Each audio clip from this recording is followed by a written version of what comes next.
separate talaiba MLA taragi jantra mantra moi phomgiba potudadi ayaba pi ai voice namda na bhona bodo maduni hen hen chakhulakani habase kaubiganu ngasi nupilan gi thoramba sida Delhi da akogi DNCC ga tawraga khoise jantra mantra da sidin protest amasu nupilan gi thoram pangthokpa yawbo lakpani mai marade gi akhoi ahumse ado mokoina ngasi akogi Delhi police tegi pung baro khara helakpa daida aina leiba room asigi second floor bo ka khalaga direct room bo laga ngasi sigi protest se yawbo yaroi haidana akhoi ahumse how arrest tawra thamme hoji thaja bidraga su makha da kaida room sigi tholok pe yaroi haba potunu ji thamme se adu bo akhoi hangjani mase ngasi akoina akhoi haibasina akoina kari akaiba tawroge kari lanba tawge akhoi di ngasi bauta lairiba akhoi gi manipur gi oiriba phibam sigi amutang tangdu lagta na ba ichai su singi tungi future gi damakta khalaga haije ba tawjaba ngatani aduga masi sumaina harassment piraga aibu sumaina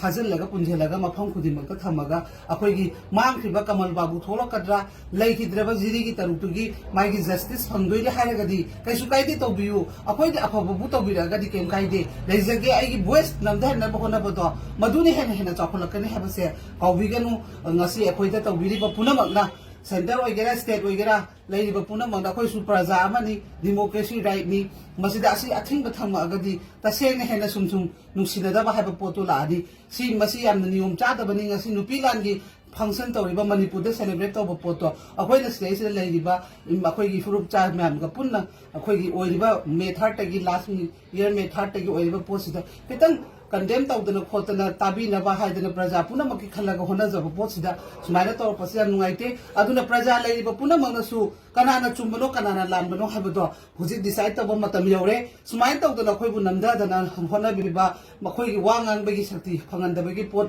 hona biba masiam lali huji su mapanda phami nupi gi police aduga makhada mayam ama leiri ai gi huji video lawjari basida ai adum mayam du ucharake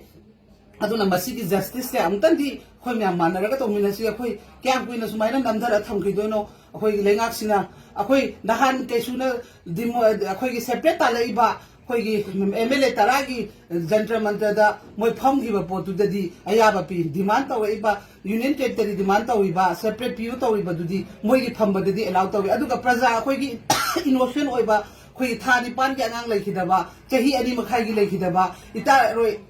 ahum leikhidaba aduregi ichanupi chahi nipan gi sunatab leikhidaba lawdo ubada nomai kaptharakpada Sophia leikhidaba adugumba mayama ma khoi gi jiri da ichanupa amana achumbegi damakta justice da tawbuda loima sopa panna sibana ma mayama ma hogre adugi mamang dagi su hodana la aba tha trampan sida thokiba thodok mayam sina sakini akhoi bu sum kyang kuina sumai thambido sina te koina pambadi tasena akhoi bu tangdu laitana lehenbiu maikai mari chatpa yada hanbiu relief camp da leibase mai mafam da halanbiu haba demand da ko changjan ba potni masi afaba thabak tawge haba pota sumaina namdharagadi hen prajaga leiriba lengak pairiba punamaka yekna bo orakani masi tawbidabana phai matung tabadasu akhoi da tawraga su atopa matung tabada tawbiganu nahan tang taragi khoi gi international human right day gi chakada basu tang mapanda kasunata ba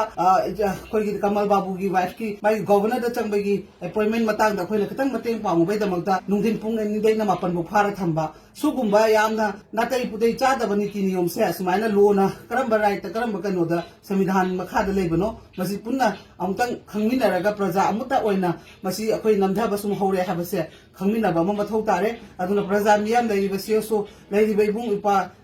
khulnga pasing loimak gyan taraga amuktang di achumbegi damak lemina se habado masi haijage haidana ngasi video se semjebani